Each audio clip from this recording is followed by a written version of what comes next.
그냥 일찍 시작할게요. 네. 지난 시간에 이어서 이제 그 마인드맵에서 우리가 기승까지 봤었잖아요. 그래서 오늘은 이제 전결 마무리 짓고 우리가 행정법 전반을 좀 통찰하는 시간 마무리 짓도록 할게요. 그래서 우리가 지난 시간까지는 이제 소송 요건을 살펴봤죠. 결국 소송 요건이라는 것은 우리가 만약에 대출 심사를 받으러 은행을 가면 처음부터 뭐 얼마를 줄지에 대해서 얘기하지는 않잖아요. 예를 들면 뭐 직업이라든가 소득이라든가 그 다음에 부채 현황이라든가 뭐 이런 것들 또는 뭐 이거 왜 자꾸 쓰지? 거래 내역이라든가 이런 것들에 대해서 사전에 조사를 한 다음에 이런 것들이 충족이 되었을 때 어디로 불러요? 이렇게 해서 방으로 불러서 그래서 얼마를 줄지에 대해서 심사를 전개하잖아요. 그래서 우리가 지난 시간까지 했던 내용이 여기까지 소송 요건과 관련된 내용. 그 다음에 이제 오늘 해야 될 내용은 그러면 해줄 거냐 또는 안 해줄 거냐 이 부분이죠. 그래서 이제 해주게 되면 인용이 되는 거고 만약에 안 해주게 되면 기각이 되는 거예요. 그런데 이제 우리가 인용이라는 것은 다른 한편으로 생각해 보면 당의 처분이 위법하다는 거고 반대로 기각은 당의 처분이 적법하다는. 그래서 인용이 되면 처분이 위법하다는 거하고 기각이 되면 처분이 이제 적법해지는 거예요. 그러면 우리가 여기서 상식적으로 쉽게 생각해 보면 결국에는 법에 위반되느냐 적합하냐 요 게임이잖아요.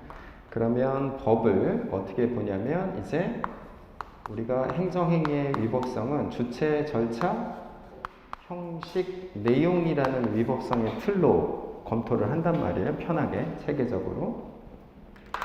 그러면 주체와 관련된 부분이 바로 행정 조직법이 될 거고요.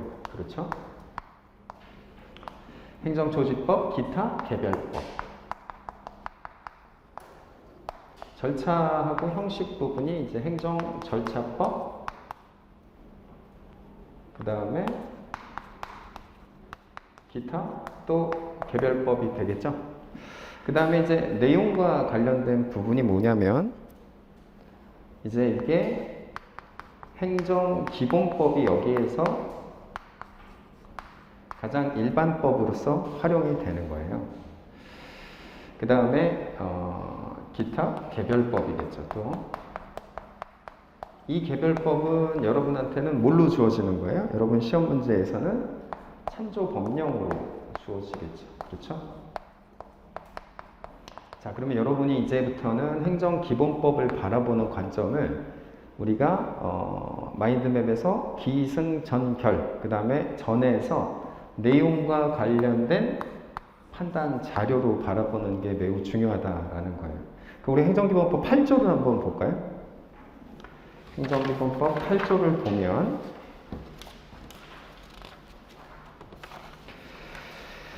자, 법치행정의 원칙이라는 게 있죠. 그렇죠? 그래서 여기에 행정기본법 8조에 법치행정의 원칙이라는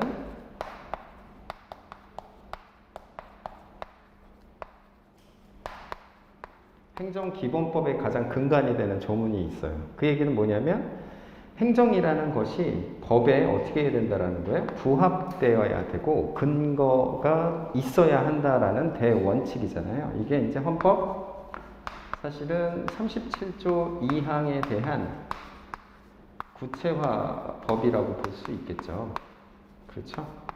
그래서 여러분들이 행정기본법 다른 건 몰라도 그 어떤 경우에도 법치행정의 원칙, 행정기본법 8조 이건 반드시 쓸 일이 있죠. 그렇죠? 무조건 답안에 8조 법치행정의 원칙, 행정의 또는 법률 적합성의 원칙 이거는 반드시 담아야 된다라는 거. 생각컨대 이후에 당의 사안은 뭐 법치행정의 원칙에 비추어 뭐 어떤 판례 입장이 타당하다 이렇게 해서 법치행정의 원칙을 쓰고 그 다음에 당연히 여기에 행정기본법 8조 이렇게 정확하게 적시를 해줘야 된다라는 거예요. 결국에는 이게 모든 걸 담고 있는 거죠. 이게 이제 전에서의 가장 큰 틀이다. 여러분들이 다른 건 몰라도 행정기본법 8조만 정확하게 알고 있어도 모든 내용이 해결이 될 수가 있어요. 그래서 마인드맵 다시 한번 들어가 볼까요? 거기에 보면 자, 주체의 측면에서는 우리가 행정조직법이라고 거기 써보면 되고요. 그 주체의 하자는 우리 판례가 보통 이제 무효 사유라고 보고 있어요. 그 다음에 절차는 이제 모든 처분에 대해서 우리 행정절차법 23조에서 이유 제시를 해야 된다라고 규정을 하고 있고, 그 다음에 침입적 처분, 즉 권익을 제한하거나 의무를 부과하는 처분에 대해서는 사전 통지하고 의견을 청취하도록 규율이 되어 있죠. 그래서 이런 것들을 위반하게 되면 위법이 되는 거예요. 그러니까 절차법을 위법했기 때문에 그 효과는 위법해지고, 위법했을 때의 효과는 맨 아래 2번으로 넘어가 볼까요? 거기에서 그것이 무효이냐 취소이냐로 넘어가게 되는 거죠. 그 다음에 그것에 대한 판단 기준 시점은 처분청의 1차적 판단권 존중 취지에서 처분시를 기준으로 하게 된다라는 거죠. 자, 그러면 행정기본법 8조에서 우리가 이제 내용과 관련된 것들을 살펴보는 거죠. 자, 그러면 제일 중요한 부분은 이제 첫 번째는 법률 유보부터 한번 볼게요.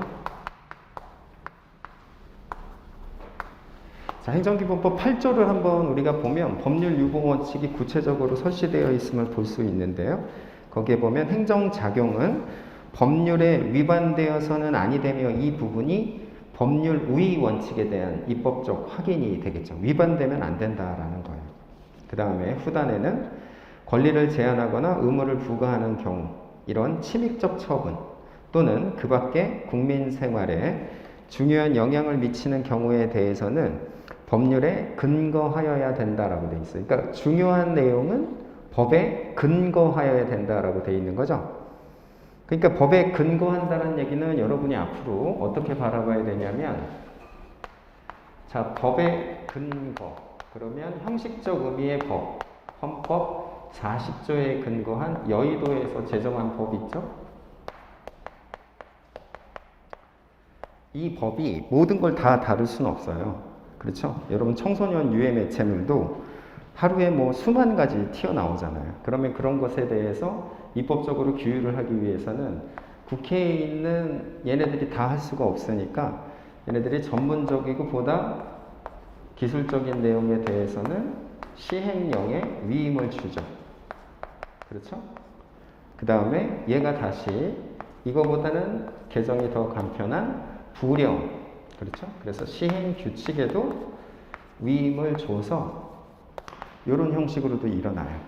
그 다음에 얘가 또 지방자치단체의 조례와 규칙에 대해서도 또 위임을 주는 이런 형태로 우리가 이어지죠. 이런 모든 양태가 다 법에 근거한다는 내용이 될 수 있는 거예요. 그렇죠. 그러니까 반드시 법에 의해서 근거된다는 얘기가 아니라 법에 의해서 위임받은 얘네들에만 근거를 둬도 행정기본법 8조의 법률 유보 원칙에 충족이 된다라는 것은 우리가 알 수가 있죠. 그 다음에 여기서 우리가 하나 더 들어가면은 뭐가 있냐면,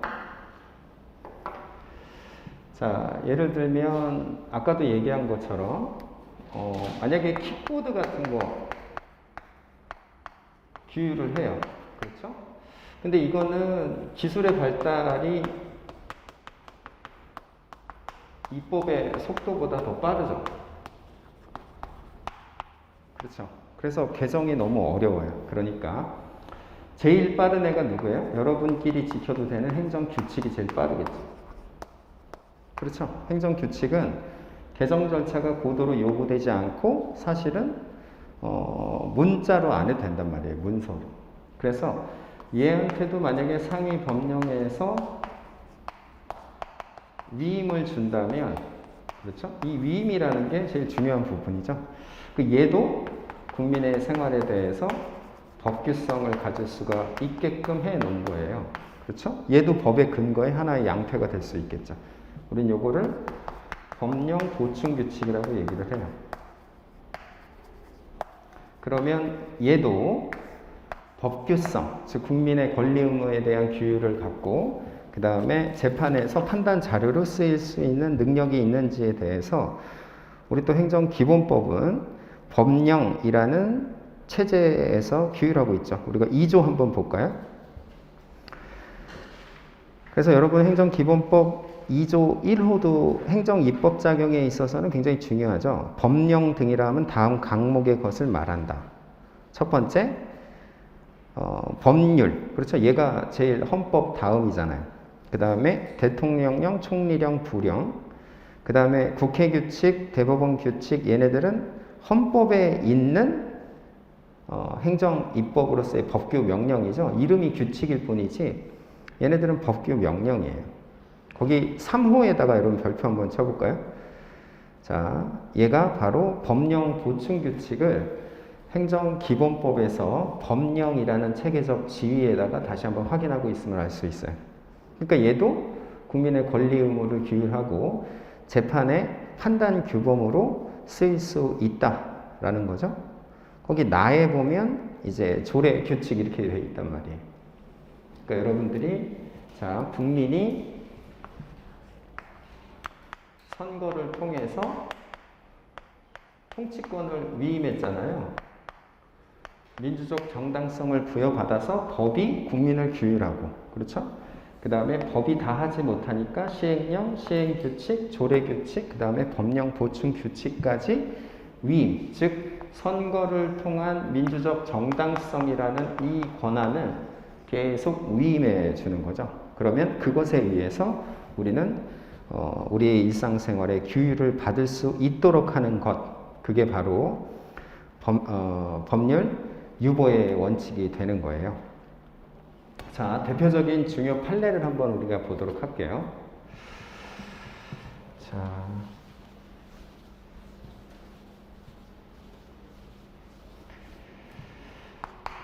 우리가 법의 노조 통보라는 사건이 있었어요. 법의 노조 통보. 노조를 설립을 신고하면은 자, 수리를 통해서 얘네가 법으로부터 보호받는 노조가 돼요.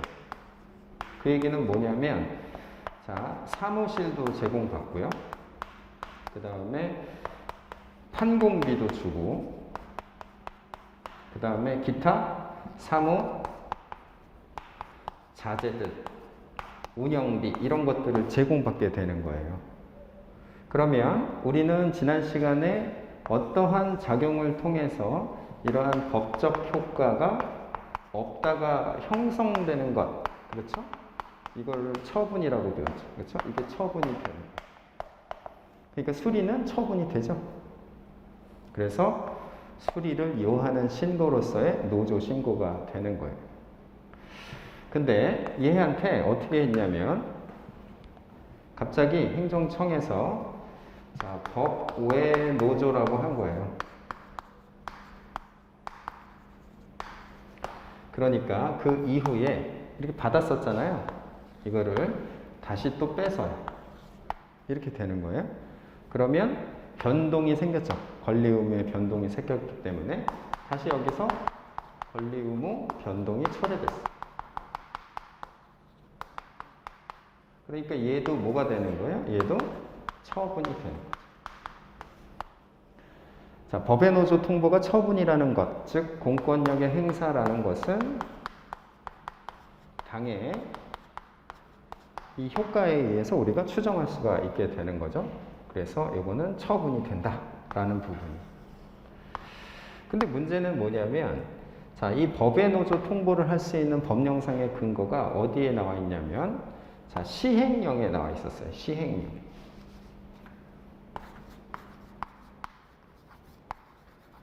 시행령에 나와 있었다는 거죠. 그 얘기는 뭐냐면 법에서 얘한테 위임이 없었는데 얘가 그냥 만든 거예요. 법의 노조 통보라는 걸. 그럼 뭐에 위반되는 거예요? 이게 법률 유보 원칙에 위반되는 거죠.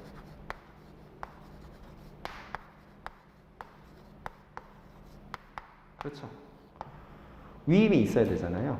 왜냐하면 법에서는 법규성을 그대로 가질 수가 있는데 시행령이 그걸 가지려면 우리 헌법 75조를 여러분 한번 들어가 볼까요? 여러분 핸드폰으로 해서 거기에 보면 헌법 75조의 시행령이 그렇게 헌법상의 법규성을 갖기 위해서는 구체적 위임을 받아라는 요건 사실이 들어가 있어요. 그러니까 헌법 75조 위반도 되는 거죠. 자, 헌법 75조 위반도 동시에 성립되는 거예요. 그 다음에 행정기본법 8조의 법률 유보 원칙을 위반하는 거죠. 위임이 없었어요. 그래서 공권력 행사는 법에 근거해야 되는데 얘는 어떠한 근거도 없이, 그렇죠? 이러한 법의 노조 통보를 통해서 국민의 치맥적인 결과를 야기했기 때문에 얘는 뭘 위반한 거예요? 처분인데 법률 유보 원칙을 위반한 거예요. 그러면 우리가 당의 처분에 대해서 기승전, 그러면 예를 들어서 법의 노조 통보가 처분이냐 이것부터 시작해야 되잖아요. 그거는 기에서 시작이 되겠죠. 그래서 대상 적격과 관련해서 행정소송법 2조 1항 1호에 있는 처분의 개념적 징표를 충족하기 때문에 얘는 처분이 되고, 그 다음에 얘가 링 위에 올라온 상태에서는 왜 위법하냐라는 본안 판단과 관련해서는 행정기본법 법률 유보 원칙을 위반했기 때문에 위법하다. 그래서 너는 이것을 취소할 수 있다. 이렇게 되는 거예요. 그럼 이제 위법하다는 것까지는 판단이 됐죠. 그러면 다시 2번 밑으로 넘어와 보세요. 전 밑에. 그러면 어떻게 되냐면, 자, 법의 노조 통보라는 것은 지금 시행령 자체는 그러면 어떻게 되는 거예요? 시행령은. 얘는 법의 근거가 없죠. 그 얘기는 뭐예요? 엄마가 없는 애예요. 엄마가 없는. 그럼 얘는 효과가 뭐냐면 얘는 효과가 무효가 돼요. 왜냐하면 행정입법 작용은 공정력이 없기 때문에 자, 이런 근거 없는 애들은 무효가 될 수밖에 없어요.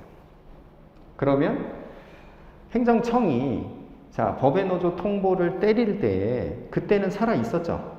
그렇죠? 시행령이 있었는데 이후에 대법원에서 얘가 무효라고 판단을 한 거란 말이에요. 그러면 때릴 당시에는 있었는데 이후에 무효가 됐기 때문에 처분 당시에는 명백한 사유가 아니었어요. 공무원이 이게 무효일지를 미리 알면서 법의 노조 통보를 때리지 않는다면 걔는 공무원을 하면 안 되죠. 다른 일을 해야 된다라는 거예요. 그래서 자, 중대 명백이라는 요건이 충족된 경우에만 우리는 당의 처분이 무효로 귀결되기 때문에 이 사유는 이제 취소 사유가 되는 거예요. 그래서 위에서 검토한 1, 그 다음에 밑에 있는 2 이렇게 해서 처분시를 기준으로 했을 때 취소가 된다. 이렇게 여러분들이 검토할 수가 있게 되는 거예요. 알겠죠? 그래서 여러분들이 이 마인드맵을 그런 식으로 활용을 해서 우리 판례를 분석하다 보면 여러분들이 이제 여러분들의 이제 뇌에도 이렇게 기계적으로 그려질 수 있는 단계를 만드는 게 사실은 이제 목적이 되겠죠. 자, 그 다음에는 이제 법률 우위의 원칙이에요. 아까 우리가 8조에서 법률 유보 원칙을 봤었는데 법에 위반되어서는 안 된다라는 거죠. 그래서 법에는 여러분 거기에 있는 아까 우리가 검토했었던 성문법, 그래서 법, 법규명령, 법령 보충규칙, 그 다음에 법규명령 형식의 또 행정규칙 이런 애들이 있고, 그 다음에 또 조리법이라 그래서 조리라는 것은 우리가 살아가면서 누구나 보편타당하게 알고 있는 상식이잖아요. 자, 이런 것도 위반하면 안 된다라는 거예요. 그런데 우리 이번에 행정기본법에서 자, 9조부터 13조까지 자, 당의 조리들을 다 입법적으로 확인을 해놨죠. 그러니까 얘네들은 일종의 조리법이 되면서 이제는 행정기본법의 성문법으로 체계적 지위도 갖고 있게 되는 거예요. 그래서 이런 것들을 위반하면 이제 어떻게 되는 거예요? 법률 우위 원칙을 위반한 위법한 처분이 되는 거죠. 자, 이게 큰 틀이고요. 그 다음에 이제 중요한 부분은 여러분이 이제 재량과 기속을 구분한 상태에서 내용의 위법성을 봐야 된다라는 부분이에요.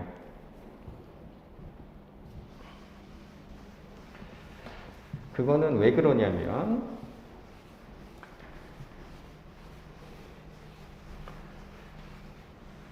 이렇게 되는 거예요. 자, 재량과 기속.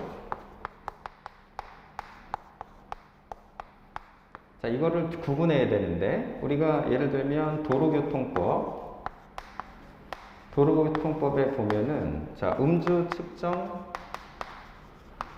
거부를 하면 면허를 취소한다 이렇게 규율이 돼 있어요. 근데 음주 운전 시에는 면허를 취소 또는 정지할 수 있다 이렇게 규율이 돼 있어요. 자, 우리는 상단에 있는 이 내용을 기속이라고 얘기를 하고 후단에 있는 걸 재량이다 이렇게 얘기하는 거는 이제 알죠. 왜냐하면 자, 기속이라는 것은 선택의 여지가 없어요. 근데 재량이라는 것은 여기에서 선택할 수 있고 그 선택된 내용에 대해서 효과를 결정할 수 있는 데 있어서 뭐가 있어요? 옵션이 있는 거죠. 행정청한테. 그렇죠? 이렇게 규율이 되어 있어요. 그러면 판사 입장에서 당해 사안들이 나한테 접수가 됐을 때 판사가 어떻게 판결을 때리는지를 한번 보면 자, 우선 기속 같은 경우에는 어떻게 되겠어요? 자, 판사 입장에서는 첫 번째 당해 문제가 된 처분과 관련해서 자, 음주 측정 거부가 있었는지에 대한 사실관계와 그 다음에 법리를 판단해요. 그러겠죠? 그러니까 음주 측정 거부라는 게 어떤 것이고 당의 내용에서 얘는 음주 측정을 거부한 게 거기에 포섭된다라고 해서 결론을 내요. 그렇죠? 그러면 얘는 이거는 음주 측정 거부가 맞아 이렇게 얘기하는 거예요. 결론을 도출해버려요. 그 다음에는 어떻게 돼요? 자, 내 결론 그 다음에 행정청이 내린 1차적 판단 이게 맞으면 그 다음에는 어떻게 하는 거예요? 이렇게 하면 적법이에요. 그러니까 어떻게 돼요? 이거는 점수를 매기는 거죠. 아예 내가 결론을 내고 적법하다라고 판결을 내리는 완전하게 내리는 거니까 우리는 이거를 완전한 사법심사라고 해요.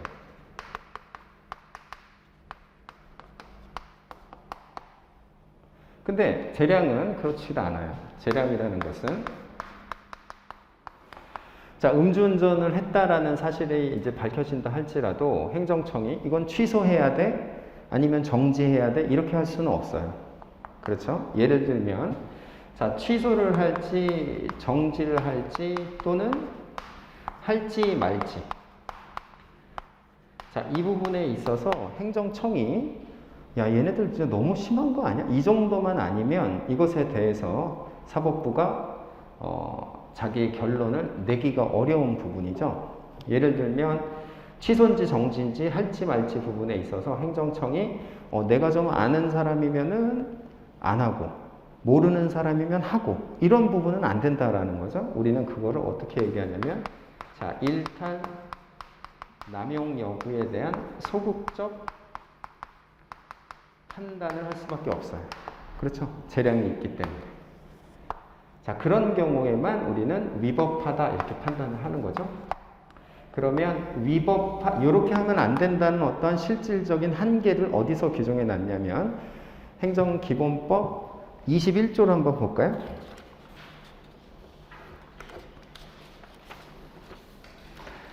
자, 우리는 재량 행사를 할 때에는 행정청은 어떻게 해야 된다는 거예요? 함부로 하지 말고 한계를 지켜라. 이렇게 실질적인 의무를 부과하고 있어요. 그게 재량 행사의 기준이에요. 그렇죠?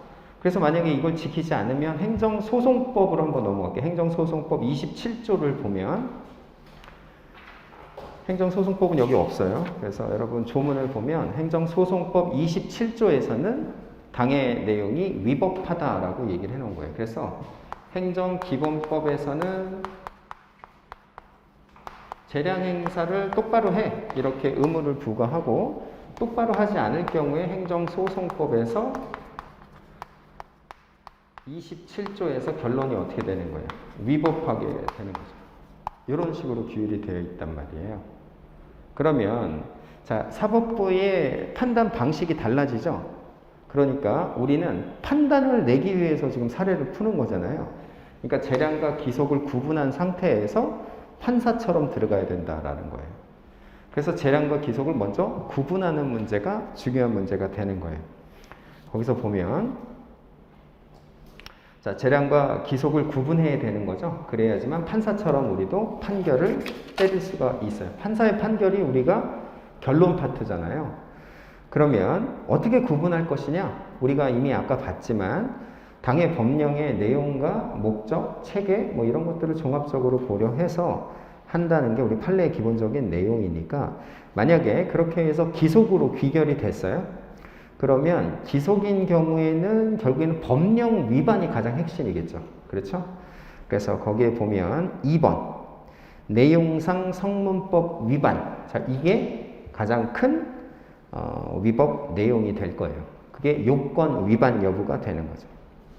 근데 그 요건 위반 여부와 관련해서 이제 뭐 불확정 개념 판단 여지라는 학설이 있는데, 이 부분은 요건 판단과 관련해서는 행정청에게 판단의 여지가 있으니 사법부가 이를 심사하지 말자라는 개념인데, 결국 이 부분과 관련해서도 재량의 일탈 남용하고는 큰 차이가 없기 때문에 문제될 게 없다. 우선 판단 여지로만 언급해주면 된다라는 부분만 우리가 써주면 되고, 자, 두 번째는 만약에 법령 위반 여부가 문제되지 않는다 할지라도, 자, 확약, 예를 들면 약속을 했거나 아니면 어떤 사전에 결정을 했거나 아니면 성실원칙이라든가 실권이라든가 신뢰를 부여했거나 이런 것들에 대해서는 당연히 기속이라 할지라도 그 위반 자체에 대해서는 독자적 위법성이 당연히 도출될 수 있겠죠.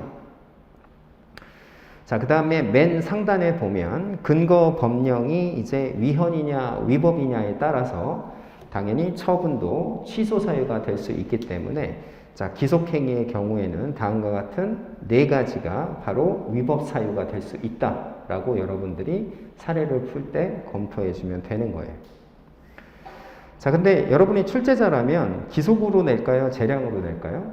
재량으로 낼 가능성이 가장 높겠죠. 그거는 왜 그러냐면 기속이라는 것은 가장 중요한 부분이 결국에는 법령 위반 여부에 대한 판단인데 결론이 금방 도출되잖아요. 그렇죠? 그러니까 재미가 없고 낼 게 없어요. 근데 재량이라는 부분은 자, 1번부터 5번까지, 그렇죠? 자, 그 위반 요소에 대해서는 모두 다 답안에 적시를 해줘야 돼요. 이렇게 모두 다 적시해줘야 되는 이유는 뭐가 될까요? 자, 기판력 때문에 그런 거예요. 기판력이라는 것은 자, 처분의 적법성, 위법성 일반에 대해서 형성된다는 게 우리 판례의 입장이죠. 그러니까 예를 들면 자, 거기에 보면 재량의 일탈 남용의 내용을 보면 자, 행정법 일반 원칙 위반, 그 다음에 재량의 불행사, 뭐 이런 내용들이 계속 있잖아요. 그래서 일반 원칙에서도 뭐 비례 원칙 위반이 있고 뭐 신뢰보호 원칙 위반이 있는데, 이런 것들에 대해서 내가 다 해당된다라고 판단을 했어요. 그런데 그냥 뭐 비례의 원칙만 주장을 하자 이렇게 해가지고 이것만 가져갔어요. 그랬더니 판사가 자, 적법, 그래서 기각 확정이 되잖아요. 그 얘기는 뭐예요? 비례 원칙 위반은 아니야 이렇게 얘기를 한 거죠. 그렇게 되면은 어디에 기판력이 형성돼요? 적법성 일반의 형성이 되기 때문에 나머지 얘네들도 다 차단되는 효과가 있단 말이에요. 그렇기 때문에 재량의 일탈 남용이 그런 기판력의 차단 효과를 받지 않기 위해서는 변호사로서는 소장에다가 다 담아야 되는 거고, 여러분은 여러분의 답안지에 재량의 일탈남용에 해당되는 모든 내용들을 다 답안에 현출해야 되는 거죠. 그래서 재량을 낼 수밖에 없다라는 거예요. 자, 거기에 보면 사실 오인에 기한 재량권 불행사 거기에다 별표를 치고요. 그 다음에 비례의 원칙 이렇게 페어링해서 시험에 제일 많이 나오죠.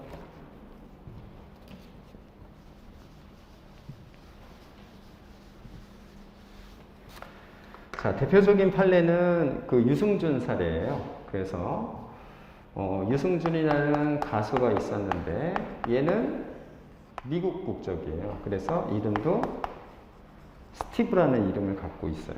그런데 얘가 우리나라에서 이제 가수 활동을 하면서 돈을 좀 벌고 그 다음에 이제 군대 갈 나이가 돼서 이중 국적에 대해서 정리할 시기가 오니까 이제 미국으로 도망가 버렸어요. 그러니까 병무청장이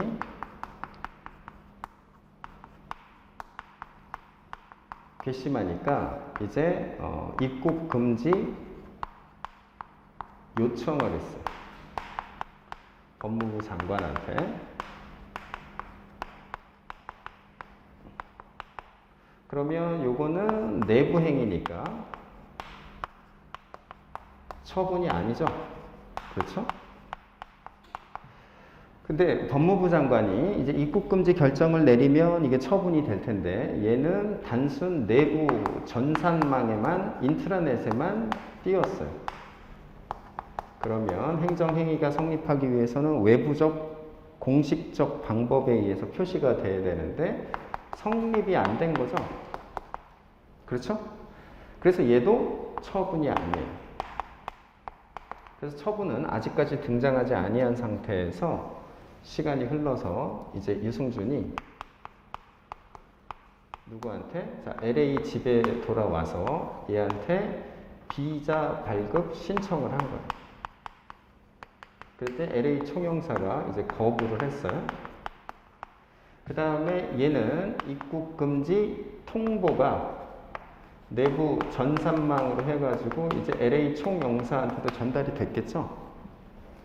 자, 그래서 유승준은 어떻게 했냐면 당의 거부 처분에 대해서 이제 취소 소송을 제기한 거예요. 원래는 법무부 장관의 입국 금지 통보에 대해서도 소송을 제기했는데 이건 각하됐어요. 그렇죠? 그래서 얘가 이 거부에 대해서 취소 소송을 제기한 거죠. 그러면 이제 이 사안과 관련해서 기승전결해서 우리가 다시 검토를 해보면 유승준이 기와 관련해서는 이제 원고 적격의 문제, 그렇죠? 외국인인데도 이거에 대해서 할 수 있는가? 이 부분이 있죠. 자, 우리나라에서 한 번이라도 들어와서 인연을 형성했기 때문에 자, 관련 법령의 해석상 얘한테 대해서는 원고 적격이 인정된다는 게 판례의 법리예요. 그래서 대상 적격과 관련해서는 당해 처분이 거부 처분이잖아요. 그래서 우리 판례는 거부 처분의 성립 요건은 세 가지를 요구하는데 자, 신청한 행위가 공권력 행사여야 돼요.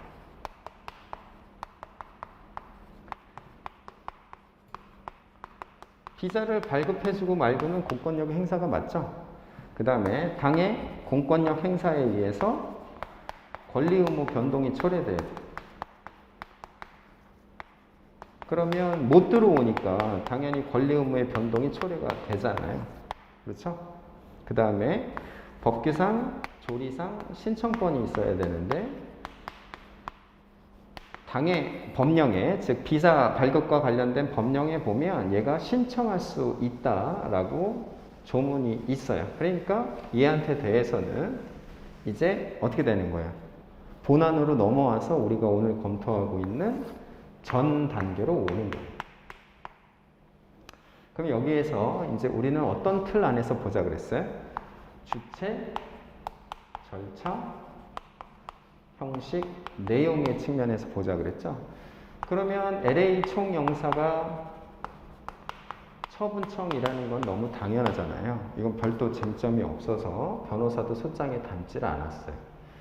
근데 절차하고 형식과 관련해서는 지금 원래 이 LA 총영사하고 유승준 아버지하고 친구예요. 그래서 LA 총영사가 얘가 안 된다는 내용을 아버지한테 그냥 전화로 얘기했어요. 그 유승준한테는 문자로 통보가 안 된 거예요. 그러니까 행정절차법에 보면 24조에서 문서수위로 해놨어요. 근데 이제 문제는 거기 행정절차법 3조에 보면은 3조 2항 9호인가? 거기에 보면은 외국인의 이러한 내용에 대해서는 행정절차법이 적용이 되느냐 안 되느냐 이런 부분에 대한 쟁점이 있어요.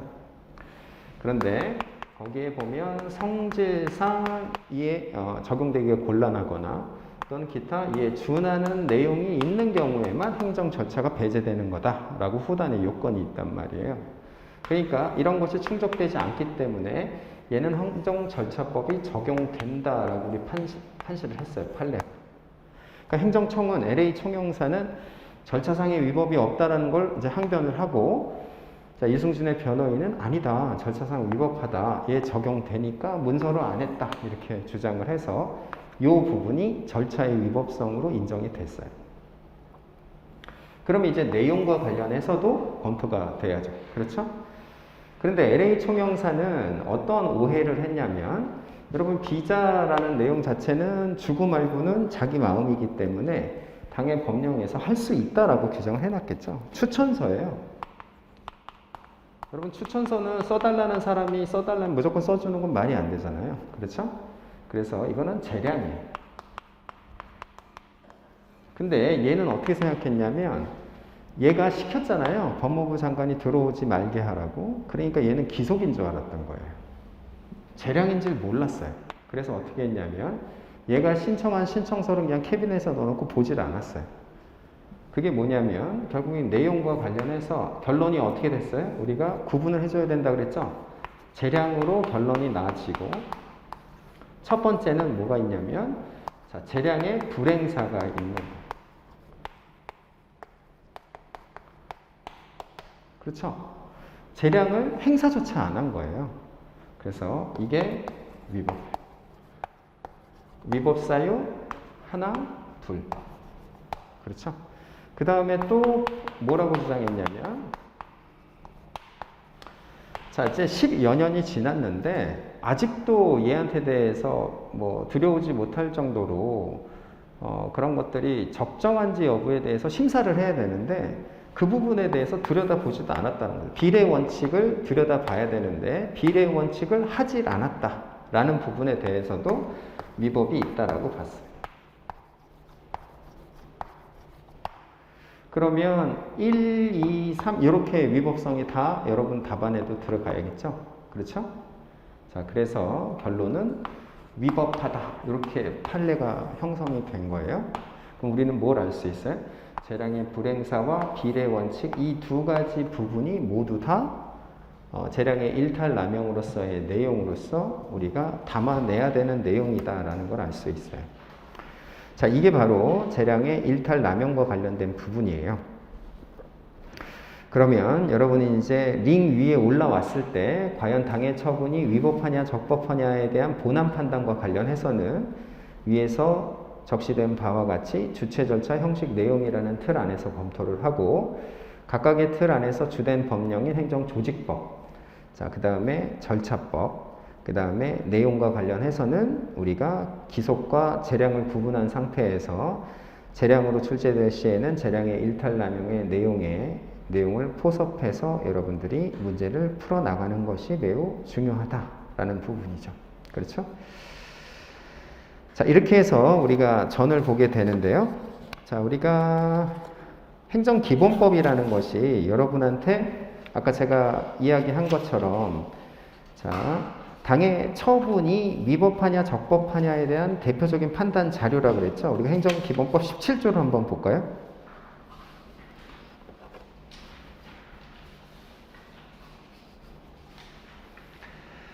자, 행정기본법 17조를 보니까, 자, 행정청은 처분에 재량이 있는 경우에 부관을 붙일 수 있다라고 해서 부관이 가능한 경우를 규정해 놨고, 그 다음에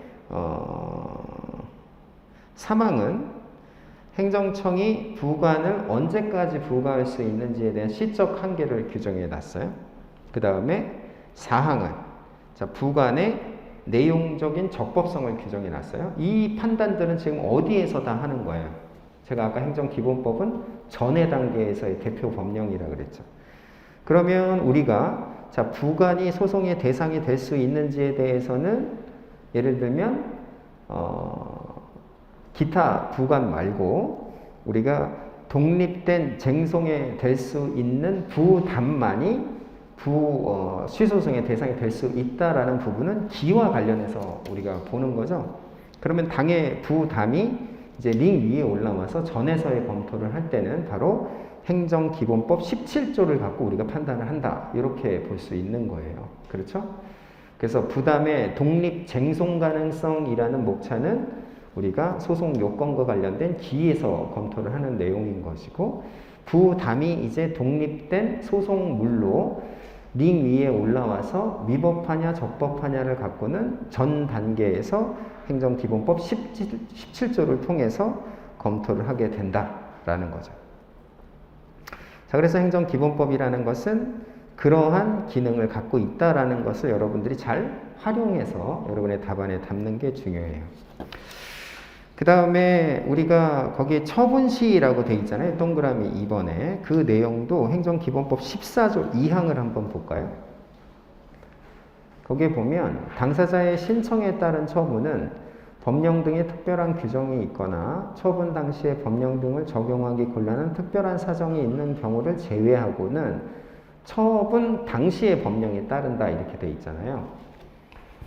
자, 이 내용도 결국에는 위법성 판단 기준 시점과 관련된 전에서의 고려 요소잖아요. 그래서 자, 당사자가 신청을 했고 그 다음에 거부를 했어요.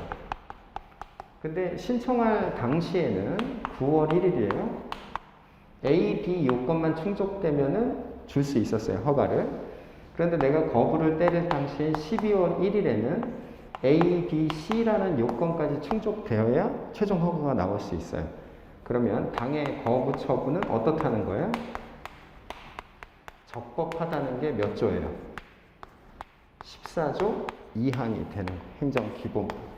그렇죠? 그게 위법이냐 적법이냐를 놓고 행정기본법을 여러분이 활용하는 방안이 되는 거예요. 자, 그런데 우리가 또 뭘 볼 수 있냐면 자, 11조 1항을 볼까요? 행정청은 법령 등에 따른 의무를 성실히 수행해야 되고, 2항을 보니까 행정청은 행정 권한을 남용하거나 그 권한의 범위를 넘어서는 아니 된다 이렇게 돼 있잖아요. 그래서 얘가 신청을 했을 때 별로 내가 안 좋아하는 당사자가 신청을 했던 거예요. 그래서 개정될 줄 알고 12월 1일까지 묶어놨다가 그때 가서 거부를 때리면 또 몇 조 위반이 되는 거예요. 그렇게 되면 또 아까 봤던 11조 2항 위반이 되기 때문에, 즉 14조 2항에 따라서는 적법할 수 있지만 몇 조 위반이 되는 거예요? 11조 2항 위반이 되는 거죠. 그래서 또 위법하게 되는 거예요. 그러니까 여러분들이 링 위에 올라온 걸 가지고 위법이냐 적법이냐에 대한 판단을 행정기본법 안에서 자꾸 해결하려고 하는 습관이 매우 중요한 거예요. 여러분 내년 시험에서는. 그래서 그런 것들을 자꾸 수렴하고 통찰하는 능력이 매우 중요하다라는 거예요. 아까 재량도 한 개는 어디에 기울여 있어요? 21조에서 기울을 했었잖아요. 그런 것들을 보는 것들이 중요하다라는 거예요. 그 다음에 여러분이 또 뭐가 있냐면, 자, 보세요. 자, 아까 신고하고, 그 다음에 수리한 다음에, 그 다음에 통보하고, 다시 박탈했죠? 이게 뭐였어요? 법의 노조 통보였잖아요. 이게 법의 노조 통보였어요. 그러면 이 법의 노조 통보라는 것은 아까 법상의 권한을 줬다가 박탈한 거잖아요. 그렇죠? 박탈. 법상의 권한을 뺏어버렸단 말이죠. 그러면 이 부분은 여러분 어떻게 줬던 거를 다시 없애버리는 거니까 이게 몇 조가 되는 거예요? 직권 취소의 독립된 처분이라는 것도 우리가 생각해 볼 수가 있겠죠. 그렇죠? 그러면 직권 취소는 어떻게 해야 되느냐? 그 부분과 관련해서는 또 적법하기 위해서는 18조가 있어요. 행정기본법 18조를 한번 볼게요. 자, 행정청은 위법 또는 부당한 처분의 전부나 일부를 소급해서 취소할 수 있다. 직권 취소할 수 있으면 규율해 놨네요. 그렇죠? 줬다가 뺏을 수 있는 거예요. 그런데 행정청은 제1항에 따라서 당사자에게 권리나 이익을 부여하는 처분, 즉 법으로부터 보호받는 노조니까 너희는 이제 컴퓨터 지급받고 그 다음에 사무실 지급받고 직원도 넣어줄게 이렇게 했죠. 그 다음에 다시 뺏는 거예요. 안 돼. 넌 이제 법의 노조야. 이렇게 할 때에는 어떻게 하라고 그랬어요? 비교 형량하여야 한다라고 했어요. 그러면 여러분 아까 직권 취소의 본질을 가지는 법의 노조 통보라는 당의 처분이 자, 비교 형량을 하지 않아서 위법했나요? 그게 아니죠. 몇 조를 위반한 거예요?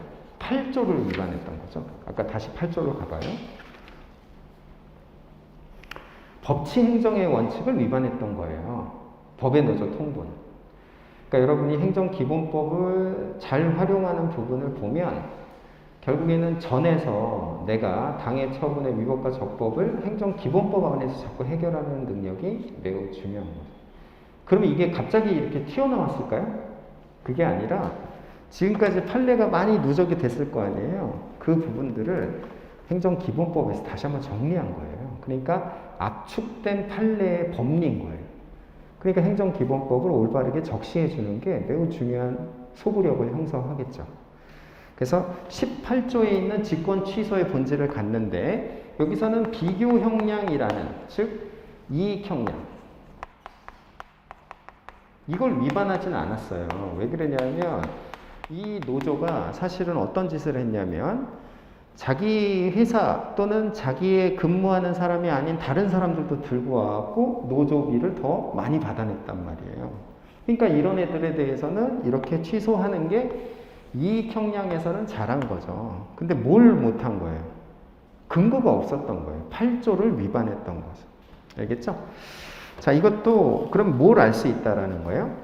이 직권 취소라는 게 독립된 처분이라는 걸 알 수 있어요. 그렇죠? 그러니까 그 처분이 위법하고 적법하기 위해서는 적법하기 위해서 어떻게 해야 된다는 거예요? 침익적일 경우에는 비교 형량이라는 것을 통과해야만 될 수 있다라는 내용이 여기에 규율이 된 거예요. 알겠죠? 자, 이게 우리가 전에서 행정기본법을 바라보는 연습이에요. 그래서 여러분이 거기 마인드맵 전에다가 행정기본법 그렇게 적시를 해주세요.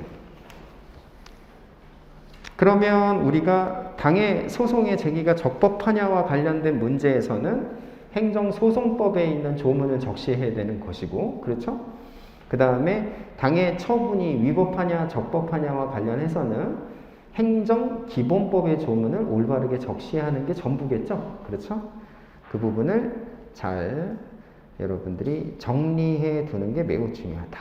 그 다음에 여기서 이제 절차법도 하나의 큰 카테고리가 될 수 있고 주체도 큰 카테고리가 될 수 있는데 이 행정조직법에 있는 내용이기 때문에 그 내용은 우리가 강론 파트에서 한번 더 볼 거예요.